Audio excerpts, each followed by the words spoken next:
अल्लामा Khalid Mahmood PhD London रहमहुल्लाह एक जगह तशरीफ़ फरमाते तो किसी ने कहा हज़रत मुआविया और हज़रत अली अल मुर्तज़ा की आपस में जंग हुई। तो हज़रत अल्लामा साहब का एक अपना अंदाज़ था। फरमाया फिर क्या हुआ?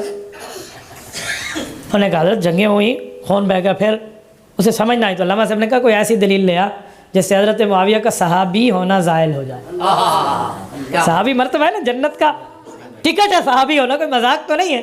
रज़ी अल्लाहु अन्हु मरज़ू अन्हु है तो कहा ऐसी बात ले आ जिससे सहाबी होना ज़ायल हो जाए तो मैं मान जाऊँगा। फिर हज़रत मुआविया पे जरा है, बाकी जंग हुई तो सुलह भी हो गई थी, लड़ाई हुई, राज़ीनामा भी हुआ था, फसाद हुआ, अमन भी हो गया था, भाईचारा भी हो गया था। ये दलीलें तेरी हज़रत मुआविया के ख़िलाफ़ नहीं चल सकती। तो भाइयों, सैयदना मुआविया रज़ी अल्लाह अन्हु का मकाम तो ये है।